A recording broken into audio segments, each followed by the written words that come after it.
ایک ہی کویشچن کیا تھا کسی بھائی نے کہ مسجد میں بچوں کو لانے کی شرعی حیثیت کیا ہے؟ دیکھیں نبی کریم صلی اللہ علیہ وسلم نے واضح طور پر فرمایا کہ مسجد کو پاگلوں، بچوں اور بلند آوازوں سے بچاؤ۔ پاگلوں سے تو یقیناً کہ وہ بے حرمتی کریں گے، بلند آوازوں سے مراد جو ذکر الہی کے علاوہ بلند آوازیں ہیں، جیسے ایسی باتیں کرنا، چیخنا چلانا، آوازیں دینا، یہ۔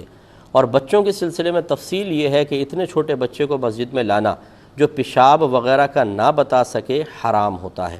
اس حدیث کی روشنی میں منع ہے سختی کے ساتھ، کیونکہ بے حرمتی ہوگی، وہ پیشاب کر دے گا ایسے۔ اور اتنے چھوٹے بچے کو تو پیمپر میں بھی لے کر آنا منع ہے، کیونکہ وہ پیمپر میں پیشاب کرے گا یا گندگی کرے گا، اور گندگی کو مسجد میں اٹھا کر لانا بھی گناہ ہوتا ہے۔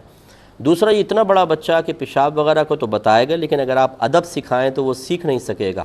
جیسے 4-5 سال کے بچے یہ پیروں میں گھس جاتے ہیں، ادھر بھاگ رہے ہیں ادھر بھاگ رہے ہیں، شور مچا رہے ہیں، باپ بٹھا رہا ہے تو بیٹھ جاتے ہیں، پھر پھدک کے نکل جاتے ہیں، لیکن پیشاب وغیرہ کا بتا دیں گے۔ ایسے بچوں کو لانا مکروہ تحریمی ہے، یعنی حرام کے نزدیک گناہ گار ہوں گے، کیونکہ بے حرمتی کریں گے، نمازیوں کے نمازیں خراب کرتے ہیں، قالینیں الٹ دیتے ہیں، دریاں پھینک دیتے ہیں، مسجد کے اندر پانی پھینکتے ہیں، ٹوپیوں سے کھیلتے ہیں، ان کو لانا بھی گناہ ہے۔ اور تیسرا، اتنے بڑے بچے جو ان دونوں چیزوں کے بارے میں یعنی پیشاب وغیرہ کا بتا سکیں اور ادب کے سلسلے میں وہ ادب کو سیکھ سکیں اور تمیز سے بیٹھیں، اتنے بڑے بچے کو لانا مستحب اور افضل ہوتا ہے تاکہ وہ آئے اور مسجد کے آداب وغیرہ سیکھے۔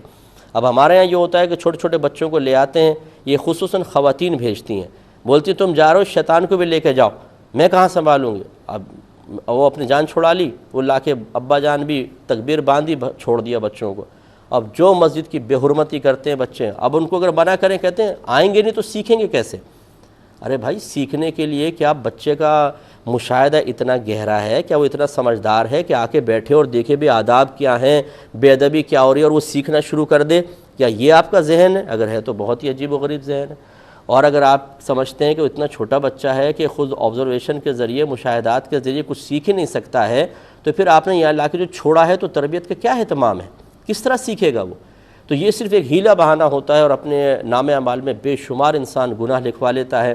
اس طرح ہرگز نہیں کرنا چاہیے، اور اس کو انا کا مسئلہ نہ بنائیں، اس کو ضد کا مسئلہ نہ بنائیں۔ بعض اوقات کمیٹی والے روکتے ہیں، امام مؤذن روکتے ہیں، آپ پاورفل ہیں، آپ کے پیچھے برادری ہے، آپ کے پاس پیسہ ہے، آپ کے پاس گاڑی ہے، وہ ڈانٹنا شروع کر دیتے ہیں، جھڑکنا شروع کر دیتے ہیں، لڑنا شروع کر دیتے ہیں۔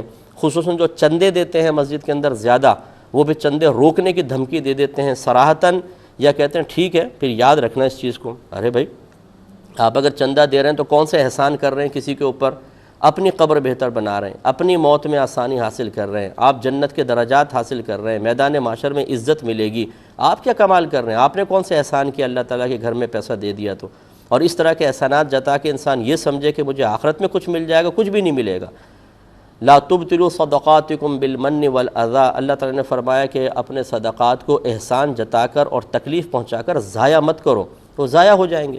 تو اس لیے انا کا مسئلہ بنانے کے بجائے اپنے نبی کریم صلی اللہ علیہ وسلم کی اطاعت کی طرف انسان مائل ہو۔ آپ کا کمیٹی سے جھگڑا کرنا، اصل میں آپ کمیٹی سے نہیں کر رہے، نبی کریم صلی اللہ علیہ وسلم کے فرمان اور آپ کے حکم کے مقابلے میں آپ جھگڑا کر رہے ہیں۔ اور جس نے اللہ تعالیٰ اس کے رسول کے احکام کے مقابلے میں تکبر سے کام لیا، وہ سب سے پہلے شیطان تھا، اور اللہ تعالیٰ نے اس کے ساتھ کیا آپ کو معلوم ہے، اس کا ایمان سلب کر لیا گیا تھا۔ اس لیے اس میں تھوڑی سی احتیاط کرنی چاہیے۔